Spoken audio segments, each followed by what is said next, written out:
What's up, people? It's your man, Herb Love. I hope everybody's great tonight. I'm still trying to recover from the loss of my two favorite players, Larry Nance and Jordan Clarkson. But I always tell you guys, don't get attached. Well, I try to do it, try not to get attached, man. But I just like them. I like those two guys, man, because they're very professional, very humble dudes. And, they came to play, man. Even like some nights they might not have it, they still came to play. They really love the city of L.A. I think, but I had watched the video where I watched Larry Nance. He was excited, man, in Cleveland. You got to remember, that's his hometown. His father in there. So, man, he was probably excited going back. Jordan Clarkson, probably not too much. I don't think, I knew, he knew and everybody else knew it was going to happen. But it is what it is, man. Like I said, I wish them guys well. I went out last night. Got tore up, man. Had to, shake it off, man. I was on the dance floor. I was so tore up, man. I don't know what happened. I just know right now. So I'm going to just share with you guys. As we go through this segment, I want y'all to bear with me. I have a big bite inside of my lip because I was so drunk. I was biting inside of my lip. So it's swollen.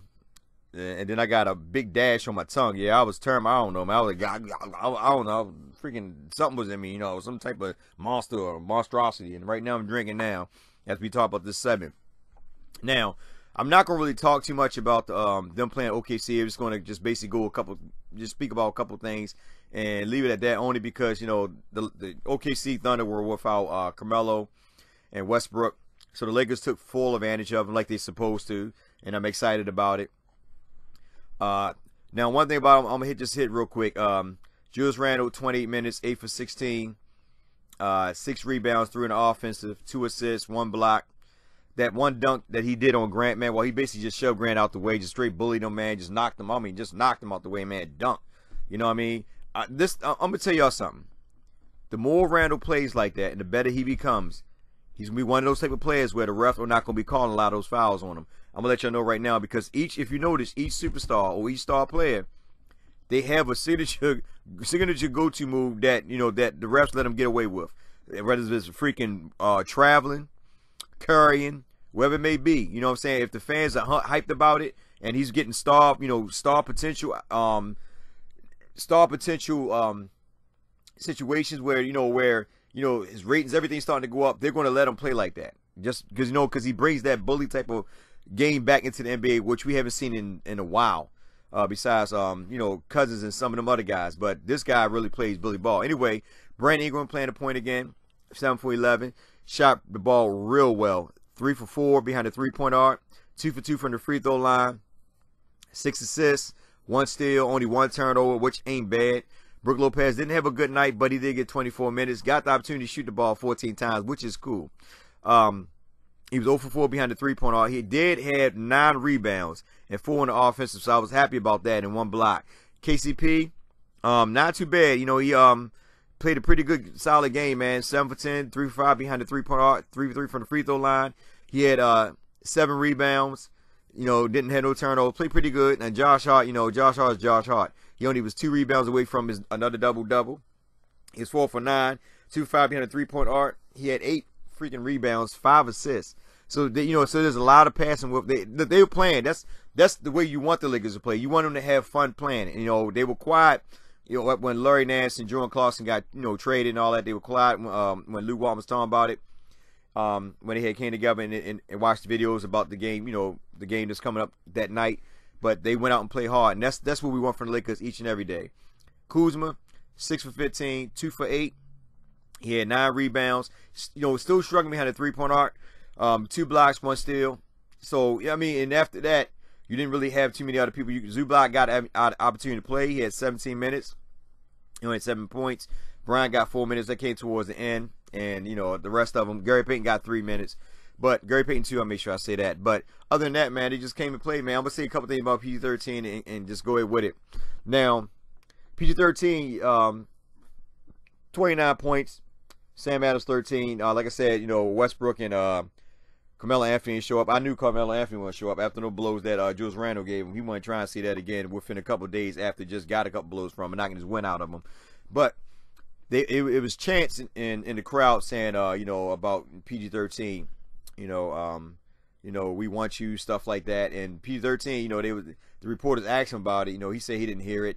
But you know, if you watch his face clearly, he had a little smirk on his face. He didn't try to show it, but he couldn't hide it. He was happy to hear it. He said, they probably sent it because I'm playing in LA, I'm from LA and stuff like that. And, just trying to make excuses, just trying to be politically correct. You don't want to say nothing bad, but he did say something about Westbrook and Carmelo Anthony. After that, he was like, one of the reporters said, about Carmelo and Westbrook not being there. He said, yeah, man, I was a little upset because they didn't tell me. They need to let me know.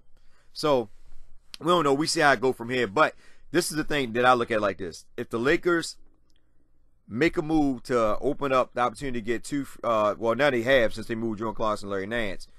And they're thinking about stretching things contract to make, hopefully to get up to $70 million by the end of the season. Now, the thing about that is, if they open up the opportunity that, you might have opportunity to pick up 2 stars. Now, we already had IT on our team, but this is what I want to share with you guys real quick about IT. IT, since going to Cleveland and all that, since being traded, he has become a lot of drama. He has, he's become a big ego, and that's the biggest thing about IT. He's not afraid to speak his mind. He's going to speak what's on his mind. How would that coexist with Lou Walton? You know what I mean? Like, for instance, I'm going to read a little article to you guys after I share this. Now, if you look at the Lakers, right? The Lakers, we got, at one point in time, we had 7 people averaging double figures.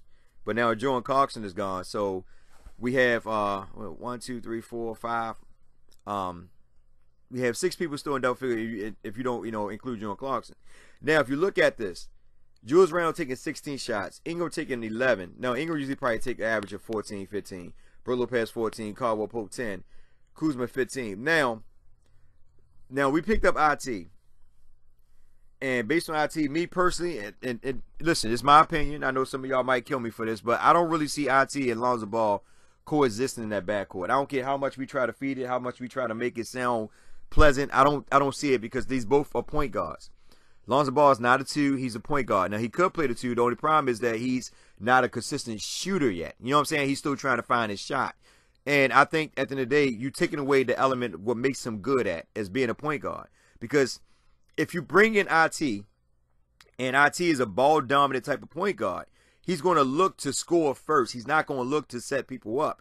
We just got away from the Kobe era when, at the age in Kobe, where Kobe was taking like 20, 24 shots. And if you look at it, there's only like 2 people after that that's only taking double-digit shots. You know what I mean? So we just got away from Kobe era. And then right now we're right back into another era where now we got another guard. Remember, we just lost Lou Williams. Lou Williams could, Lou Williams, he was doing the exact same thing last year if you think about it. That's the whole reason why they moved Lou Williams. Because they wanted to make sure that the young players get to play and that they can actually have opportunity to, it plays into Lou Walton's system more of. So they moved Jordan Clarkson, right? And the Jordan Clarkson situation only basically on just open up cap space. That's all it was. Other than that, if Lou Aldane was here, they wouldn't have traded Jordan Clarkson. They probably reconstruct his contract, whatever it may be. But I don't think they would have traded him if Lou Aldane contract didn't exist. So you knew that you're going to wind up losing some of your quality players. So that was going to happen. I mean, in order for you to get 2 superstars, you got to sacrifice. So I'm not mad about that. I'm not upset. But my thing is that I don't see IT and Lonzo Ball coexisting in that backcourt together. Number one, Lonzo Ball is a better defender, but his knees and leg problems and all that, he might start to wither away based on how long he can hold up with his legs. He's been going in and out lately based on his legs. IT don't have no defense at all. So we already been hurting at the point guard. I mean, at the guard spot, if you think about it, because the perimeter, like I said, perimeter defense is the weakest. And based on the fact that the Lakers do a lot of quick switching, that means a lot of players, by doing quick switching, we're not going to really see how effective it might be. Because the thing is, you're going to see somebody like IT down low playing somebody that's 6'9", 7 feet all day because of the quick switching. They can't go man-to-man because IT can't play D. So, yes, you're going to get scoring, but you're going to give up a lot on defense. And that's what we failed to realize. Even though we might trash KCP and all that, he's a way better defender than IT. Now, based on the fact that they're stating that IT is going to get playing time because he came out and said it, and I'm actually put the link of the article from Yahoo Sports in the description box. His agent came out and said that IT, and I'm going to read this real quick. I'll read it real quick. Just going to read it, this part right here. All right. So, Rachel Nichols, ESPN, this is what she stated. She said, I've been texting with Isaiah Thomas agent, and he says in capital letters he's not coming off the bench. The idea is that they would buy out maybe before they did something like that. So basically we're saying, like, listen, if I got to come off the bench, buy me out so I can go somewhere else. And now a lot of fans will say, well, that's just his agent talking. No. The agent is the third party. The player, he talks to his agent relayed a message back to the front office until he actually is there. That's how it usually works. Before a player gets there, he talks to his agent, and they, and then they relay it to the front office.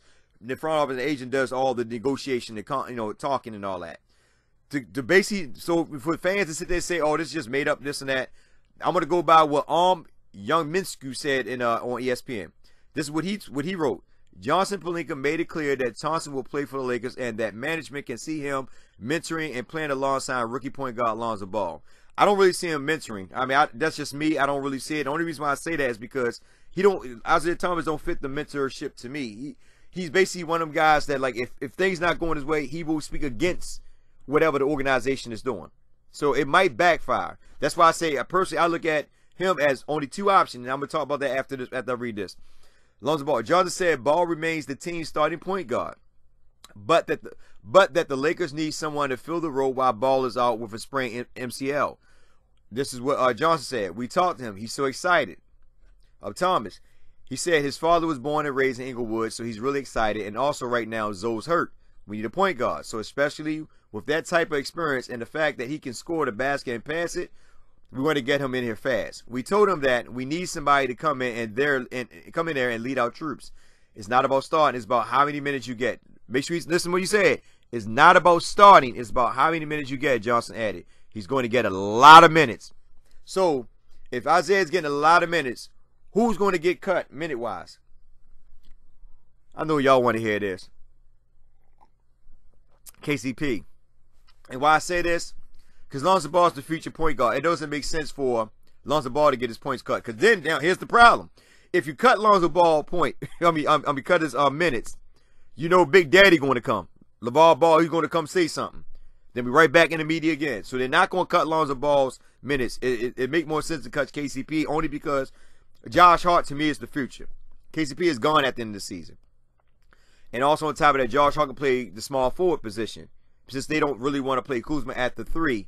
And he will be basically playing a power forward spot. And that's another reason why they move Larry Nance as well, because by them playing more time with Brook Lopez, Larry Nance was like the odd man out. Because Kuzma, you never going. I mean, you've seen him play the 3, the game against OKC a little bit, finally.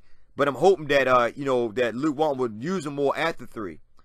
So IT, like I said, IT and Lonzo Ball to me, they're not. That duel is not going to work. Offensive wise, it probably work. Defensive wise, it's definitely not going to work.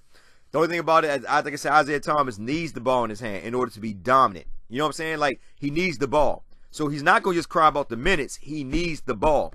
And because him being a superstar, I think he was ranked 5th in the MVP voting last year. He's going to speak. He's going to talk.